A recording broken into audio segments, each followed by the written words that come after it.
ሰላም ጤና ይስጥልን የተወደዳችሁ የገበያ ሚዲያ ተከታታዮቻችን የዕለተ አርብ ግንቦት 28 ቀን 2018 ዓ.ም ለዕለቱ የመረጥናቸው አዳዲስ ሀገራዊ ዓለም አቀፋዊ እንዲሁም ስፖርታዊ የዜና ዘገባዎቻችንን ይዘንላችሁ ቀርበናል። የዜና ዘገባዎቻችንን ስፖንሰር ያደረገልን አጋራችን ደግሞ የሮሃ ፎሬክስ ቢሮ ነው። በዜና ዘገባዎቻችን ላይ የሮሃ ፎሬክስ ቢሮን የዕለቱን የውጭ ምንዛሬ ተመን መረጃ እናጋራችኋለን። በቅድሚያም አርዕስቶችን የኢራኑ ጠቅላይ መሪ ሙጅተባ ኻሜኒ አሜሪካና እስራኤል አሁን ላይ በጦርነቱ በወታደራዊ ኃይል ሽንፈት ስለገጠማቸው የህዝቡን ጽናትና የባለስልጣናትን የተሳሳተ ስሌት በመጠቀም ጥርጣሬን፣ ተስፋ መቁረጥን፣ ፍርሃትንና በኢራን የውስጥ ክፍፍልን ወደ መዝራት ዘመቻ በመሸጋገራቸው ከፍተኛ ጥንቃቄ ማድረግ ይገባል ሲሉ አሳሰቡ። መሪው በጽሑፍ ባስተላለፉት መልእክት በዩናይትድ ስቴትስ የሚመራው ጨቋኝ ስርዓት ጠንካራና ገለልተኛ ኢራንን ሊቀበል እንደማይችል ገልጸው እስራኤልም በዚህ ስርዓት የተሰራች ደጋፊ በማለት ገልጸዋል። በዝርዝር እናጋራችኋለን። የሊባኖሱ ታጣቂ ቡድን ሂዝቦላህ በሬዲዮ ሞገድ ፋንታ በፋይበር ኦፕቲክ ገመድ የሚመሩ አዳዲስ ድሮኖችን በጦር ሜዳ ላይ ማሰማራቱ በቴክኖሎጂው እጅግ የላቀ ለሚባለው የእስራኤል የመከላከል አቅም አዲስና ከባድ ፈተና መፍጠሩ ተገለጸ። ይህን ተከትሎም የእስራኤል መከላከያ ሚኒስቴር ይህንን አዲስ ስጋት ለመቋቋም የሚያስችሉ የቴክኖሎጂ መፍትሄዎችን እንዲያፈልቁ ለደህንነትና ለቴክኖሎጂ ተቋማት አስቸኳይ ጥሪ ማቅረቡ ተሰምቷል። በዝርዝር የምናጋራችሁ መረጃችን ነው። የአሜሪካ ኤምባሲ በኢየሩሳሌም ለሚንቀሳቀሱ የሀገሪቱ ዜጎች አስቸኳይ ጊዜ ጥንቃቄ ማስጠንቀቂያ አስተላለፈ። ኤምባሲው አሁን ባለው የጉዞ መመሪያ ወደ እስራኤልና አብዛኞቹ የባህረ ሰላጤው ሀገራት የሚደረጉ ጉዞዎች በድጋሜ ሊታዩ እንደሚገባ የገለጸ ሲሆን ዜጎች ወደ ኢራን፣ ኢራቅ፣ ሊባኖስ፣ ሶሪያ፣ ጋዛና የመን ከመጓዝ እንዲቆጠቡ ማሳስቧል። የምትሰሙት ይሆናል። ፕሬዝዳንት ሺጂፒንግ በታሪክ ለመጀመሪያ ጊዜ ያልተለመደ የሥራ ጉብኝት ለማድረግ ወደ ሰሜን ኮሪያ ሊያቀኑ መሆኑ ተሰማ። ይህ ጉብኝት ይፋ የሆነው ደግሞ ሰሜን ኮሪያ አዲስ የኒውክሌር ቦምብ ማምረቻ ግብዓቶችን የሚያዘጋጅ የዩራኒየም ማበልጸጊያ ፋብሪካ መክፈቷን ካስታወቀች ማግስት ነው ተብሏል። የምትሰሙት መረጃችን ነው። የተወደዳችሁ የገበያ ሚዲያ ተከታታዮቻችን እነዚህንና ስፖርታዊ መረጃዎችን ጨምሮ ሌሎች ለዕለቱ የመረጥናቸው ዜናዎችን ይዘንላችኋል። አሁን ደግሞ በዝርዝር ወደምንመለከታቸው መረጃዎቻችን እናልፋለን። የአፍሪካ ህብረት ዋና መቀመጫ የሆነችው ሳር ቤት ላይ በ6 ሚሊዮን 300 ሺህ ብር ሙሉ ክፍያ አፓርትመንት ቤት መግዛት እንደምትችሉ ታውቃላችሁ? ሰላም ቴምር ፕሮፐርቲዎች ነን። ሳር ቤት አደባባዩ ጋር ወይም አዳምስ ሞል አጠገብ ላይ ባለ 1 መኝታ አፓርትመንት በ6 ሚሊዮን 300 ሺህ ብር ሙሉ ክፍያ፣ ባለ 2 መኝታ አፓርትመንት በ8 ሚሊዮን 400 ሺህ ብር ሙሉ ክፍያ እንዲሁም ባለ 3 መኝታ አፓርትመንት በ11 ሚሊዮን 400 ሺህ ብር ሙሉ ክፍያ እየሸጥን እንገኛለን። ልብ በሉ፣ ይሄ 100% ለሚከፍል ደንበኛ ሲሆን ቀስ እያላችሁ መክፈል ለምትፈልጉ ደግሞ በሌላ ዋጋ 20% ቅድመ ክፍያ ከፍላችሁ ቀሪውን በ3 ዓመት ያለምንም ወለድ የምትከፍሉበትን መንገድ አመቻችተንላችኋል። ይሄ ፕሮጀክት መረከቢያ ጊዜው 3 ዓመት ሲሆን የአፍሪካ ህብረት ዋና መቀመጫ የሆነችው ከ20 በላይ ኤምባሲዎች የሚገኙባት ብዙ ዲፕሎማቶች ለመኖር የሚመርጡባት መሀል ሳር ቤት አደባባዩ ጋር የሚገኝ ፕሮጀክት ነው። ለኢንቨስትመንትም ለመኖሪያም ምቹና ተመራጭ ፕሮጀክት ስለሆነ ከስር በምናስቀምጠው ስልክ ቁጥር እየደወላችሁ መግዛት ትችላላችሁ። እንዲሁም በተጨማሪ የንግድ ሱቆችን ቡልጋሪያ አፍሪካ ህብረት ጀርባ ላይ ከ2 ሚሊዮን 500 ሺህ ብር ሙሉ ክፍያ፣ ቅድመ ክፍያው ደግሞ ከ900 ሺህ ብር ጀምሮ ማግኘት ትችላላችሁ።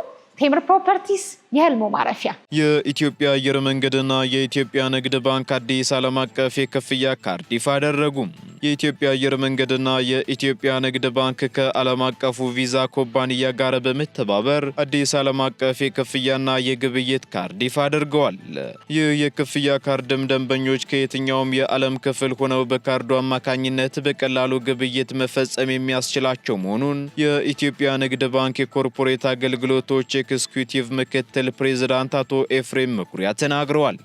በተጨማሪም ካርዱ አስተማማኝ የደህንነት ጥበቃ ስርዓት ያለውና የሶስቱንም ተቋማት አርማና ምልክት በአንድ ላይ ያዘ ስለመሆኑም አስረድተዋል። የኢትዮጵያ አየር መንገድ ግሩፕ የንግድ ዘርፍ ዋና ስራ አስፈጻሚ አቶ ለማ ያደቻ በበኩላቸው በተለይ የኢትዮጵያ አየር መንገድ የሼባ ማይልስ አባላት የሆኑ ደንበኞች የተሻለ ፈጣን፣ ቀላልና አስተማማኝ ክፍያዎችን እንዲፈጽሙ ያስችላቸዋል ሲሉ ገልጸዋል። የግብይት የግብይት ካርዱ ለኢትዮጵያ አየር መንገድ መንገደኞችም ልዩ ልዩ ሽልማቶችንና ጥቅማ ጥቅሞችን ያስገኛል የተባለ ሲሆን በየጉዟቸው የሚያደርጓቸው ግብይቶችም ተጠራቅመው ወደ ጉዞ ዕድል ይቀየራል ተብሏል። በተጨማሪም ካርዱን በሽያጭ ማሽን ወይንም በኢኮሜርስ አማካኝነት ኦንላይን ግብይት ሲጠቀሙ ሌሎች ሽልማቶችን የማግኘት ዕድል ይፈጥራል የተባለው።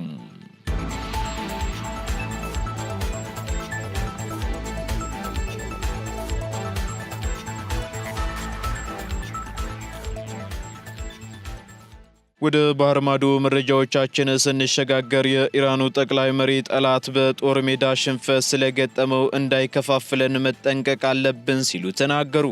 የኢራኑ ጠቅላይ መሪ ሙጅተባ ኻሜኒ አሜሪካና እስራኤል በጦርነቱ በወታደራዊ ኃይል ሽንፈት ገጥሟቸዋልና አሁን ወደ ውስጥ ክፍፍልን የመዝራት ዘመቻ ተሸጋግረዋል ብለዋል። መሪው በጽሑፍ ባስተላለፉት መልእክት በዩናይትድ ስቴትስ የሚመራው ጨቋኝ ስርዓት ጠንካራና ገለልተኛ ኢራንን ሊቀበል እንደማይችል ገልጸው እስራኤልም ብትሆን በዚህ ስርዓት የተመራች ደጋፊ በማለት ገልጸዋል።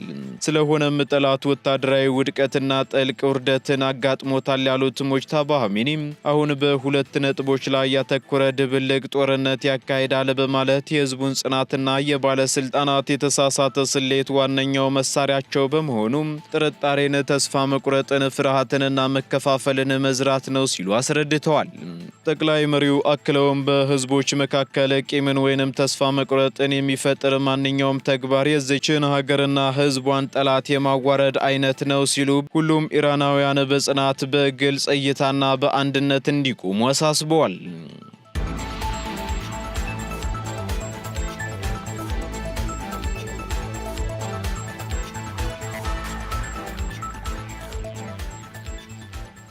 ሂዝቦላህ በፋይበር ኦፕቲክ የሚመሩ አዳዲስ ድሮኖችን በጦር ሜዳ ላይ ማሰማራቱ ለእስራኤል መከላከያ ሰራዊት አዲስና አስቸጋሪ ፈተና ሆኖበታል ተባለም።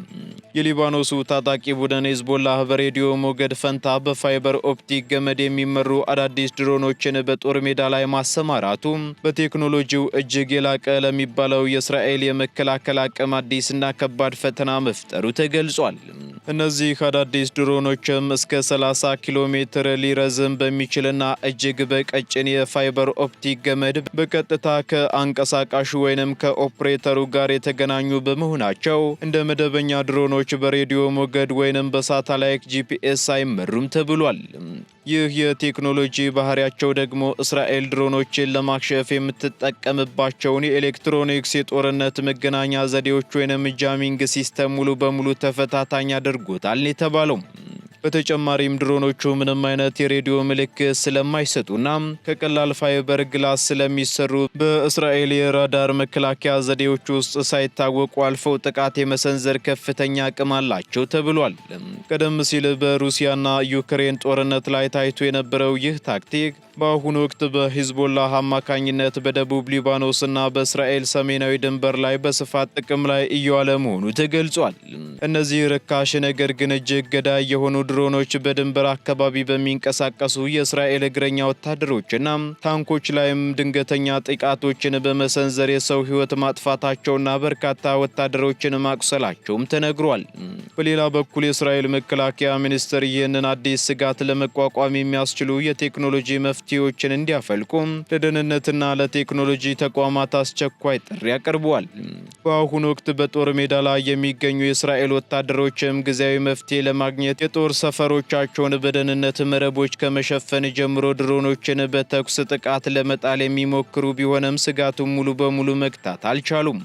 የእስራኤሉ ጠቅላይ ሚኒስትር ቤንያሚን ኔታንያሁ በበኩላቸው ይህንን አስቸጋሪ የድሮን ስጋት ለመፍታትም ልዩ የባለሙያዎች ቡድን መቋቋሙንና ሁኔታውን ለመቀልበስ የሚያስችል አዲስ የመከላከያ ቴክኖሎጂ በአጭር ጊዜ ውስጥ ስራ ላይ እንደሚውል አስታውቀዋል።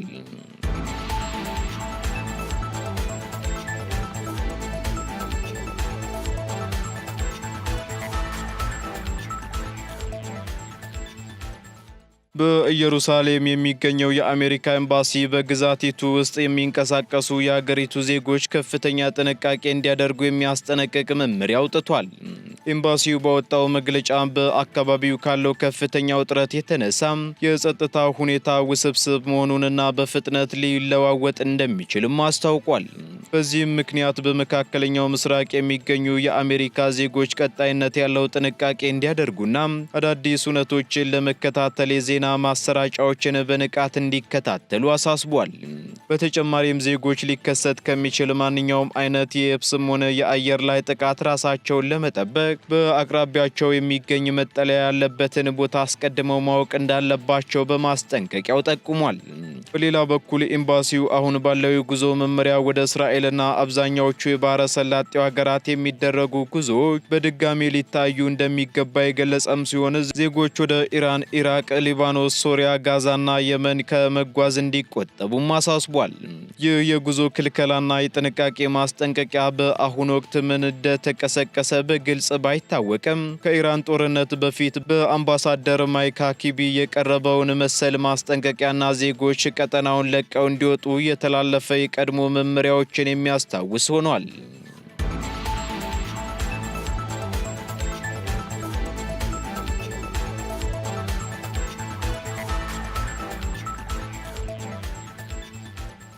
በዓለማችን ትልቁ በሆነው የኒውክሌር ኃይል አውሮፕላን ተሸካሚ የጦር መርከብ ዩኤስኤስ ጄራልድ አልፎርድ ላይ የደረሰውን ከባድ የእሳት አደጋና ያስከተለውን ውድመት የሚያሳይ አዲስ ተንቀሳቃሽ ምስል ይፋ ሆነ። ሲኤንኤን ያወጣው ይህ ቪዲዮና ከውስጥ አዋቂ ወገኖች የተገኙ መረጃዎች እንደሚያመላክቱት አደጋው በደረሰበት ወቅት የመርከቡ አውቶማቲክ የእሳት መቆጣጠሪያ ስርዓት ሙሉ በሙሉ ሳይሰራ ቀርቷልም ተብሏል። ይህ የቴክኒክ ብልሽት ደግሞ የባህር ኃይል አባላቱ እሳቱን በእጃቸው በሚያንቀሳቅሷቸው መሳሪያዎች ብቻ ለመታገል እንዲገደዱ ያደረገ ሲሆን የጦር መርከቡን ከአጠቃላይ ውድመት ለመታደግ በተደረገው ከፍተኛ ርብርብም እሳቱን ሙሉ በሙሉ ለመቆጣጠርም 30 ሰዓታትን መፍጀቱ ተነግሯል።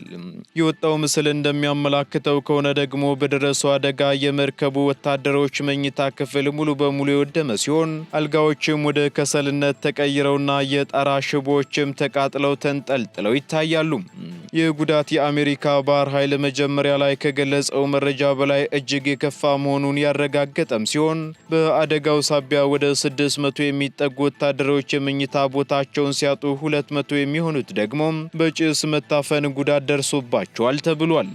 አደጋው የተከሰተው ደግሞ መርከቡ በደቡብ ቀይ ባህር ላይ ከኢራን ጋር በተያያዘ ወታደራዊ ተልዕኮ ላይ በነበረበት ወቅት ሲሆን የአሜሪካ ባህር ኃይል መጀመሪያ ላይ እሳቱ በቁጥጥር ስር ውሏል፣ መርከቡም አሁንም ሙሉ በሙሉ ስራ ላይ ነው በማለት ጉዳቱን አሳንሶ ለማሳየት መሞከሩ ተነቅፏል። በአሁኑ ወቅትም የባህር ኃይሉ የእሳት መቆጣጠሪያ ስርዓቱ ለምን ሊቀደድ ወይንም ሳይሰራ ሊቀር እንደቻለና በአደጋው ዙሪያ ሰፊ ምርመራ እያደረገ ይገኛል።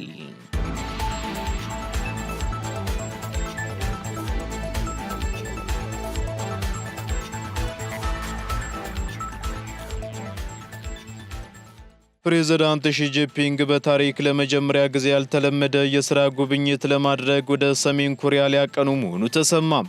የቻይናው ፕሬዝዳንት ሺጂንፒንግ ላለፉት 7 ዓመታት ያህል ወደ ሰሜን ኮሪያ አድርገውት የማያውቁትን ያልተለመደ የሥራ ጉብኝት በሚቀጥለው ሳምንት ከሰኞ እስከ ማክሰኞ እንደሚያደርጉ ሁለቱም ሀገራት በጋራ አስታውቀዋል።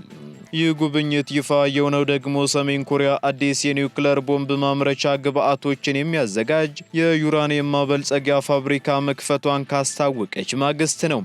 የፖለቲካ ተንታኞች እንደሚሉት ከሆነ ደግሞ የሰሜን ኮሪያው መሪ ኪም ጆንግ ኡን ይህንን ፋብሪካ ይፋ ያደረጉት የሺጂንፒንግን ጉብኝት ተገን በማድረግ አገራቸው የኒውክሌር ታጣቂነቷን ይበልጥ ለማስመስከርና ይፋዊ እውቅና እንድታገኝ ለማድረግ ነው ብለዋል። ፕሬዝዳንት ሺጂንፒንግ ወደ ፒዮንግያንግ የሚያደርጉት ይህ ጉብኝት ደግሞ የአሜሪካው ፕሬዝዳንት ዶናልድ ትራምፕንና የሩሲያውን ፕሬዝዳንት ቭላዲሚር ፑቲንን በቤጂንግ ተቀብለው ካስተናገዱ ከጥቂት ሳምንታት በኋላ የተዘጋጀ ነው። ሰሜን ኮሪያ ከቅርብ ጊዜ ወዲህ ወደ ሩሲያ ወታደሮችንና የጦር መሳሪያዎችን በመላክ ከሞስኮ ጋር ያላትን ወታደራዊ ትብብር ብታጠናክርም የኢኮኖሚና የንግድ ዋነኛ አጋሯ ከሆነችው ቻይና ጋርም ያላትን ጥብቅ ቁርኝት ይበልጥ ለማደስ እየጣረች መሆኑን ይህ ጉብኝት ማሳያ ነው ተብሏል። ሁለቱ መሪዎች በሚያደርጉት የሁለትዮሽ ውይይትም በኮሪያ ልሳነ ምድር ሰላምና መረጋጋትን ለማስፈን እንዲሁም በሀገራቱ መካከል ስላለው ወታደራዊና ኢኮኖሚያዊ ትብብር በስፋት ይመክራሉ ተብሎ ይጠበቃል።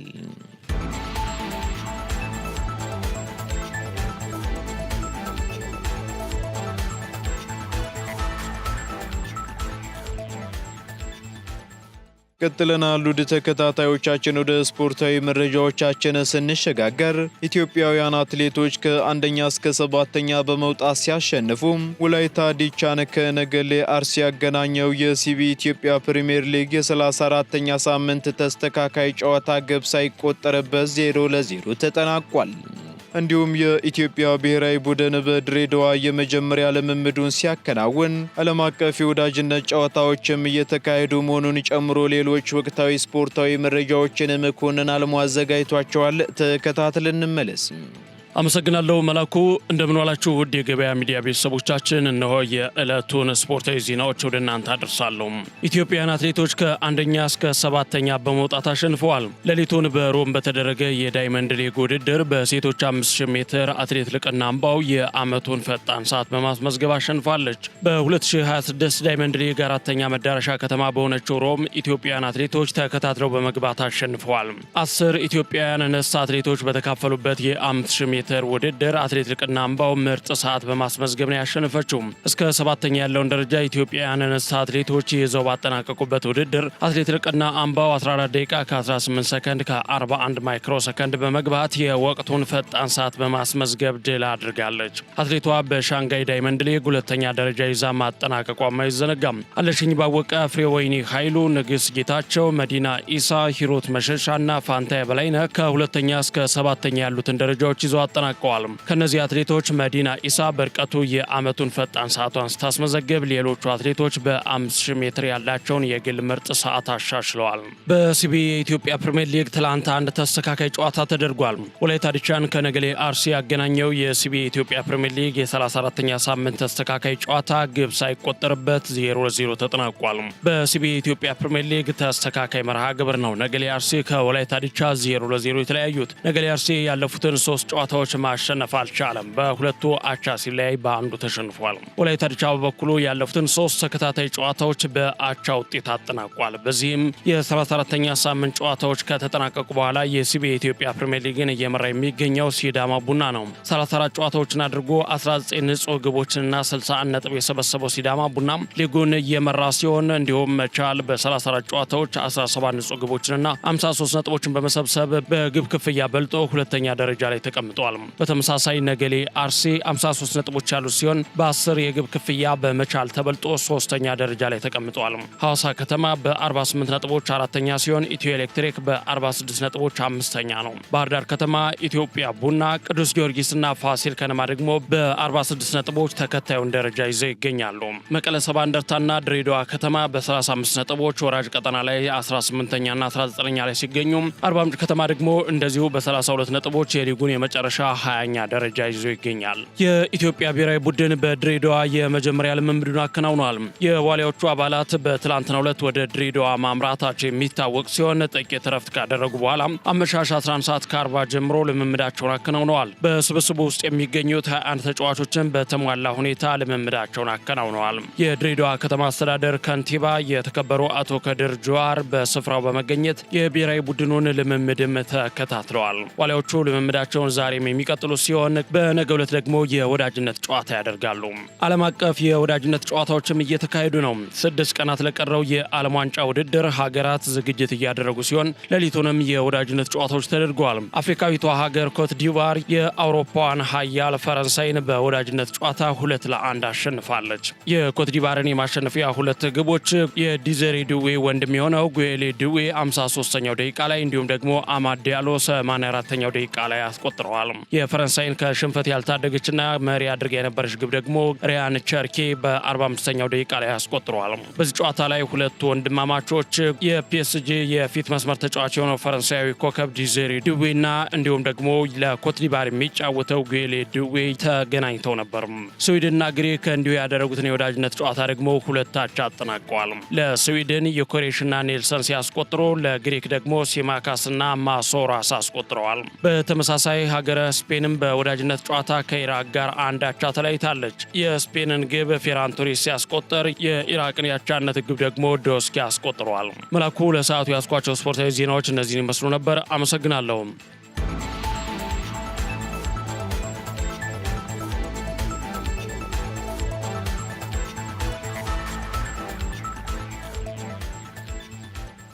ከስፖርታዊ መረጃዎቻችን ተመልሰናል። የተወደዳችሁ ተከታታዮቻችን በመጨረሻም የሮሃ ፎሬክስ ቢሮን የዕለቱን የውጭ ምንዛሬ ተመን መረጃ እናጋራችኋለን።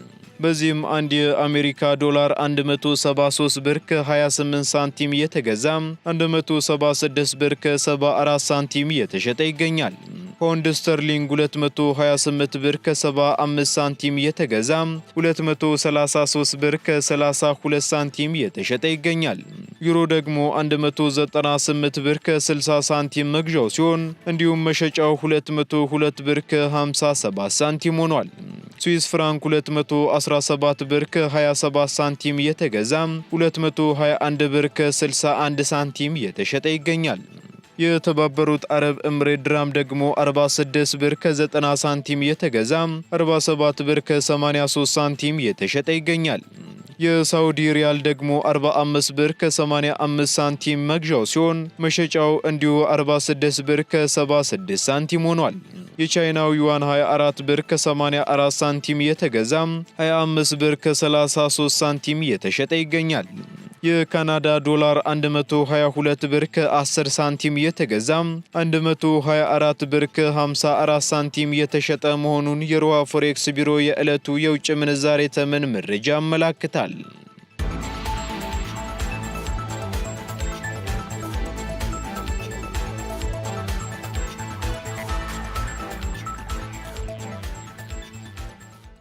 የተወደዳችሁ የገበያ ሚዲያ ተከታታዮቻችን ለዕለቱ የመረጥናቸው መረጃዎቻችን እነዚህን ይመስሉ ነበር።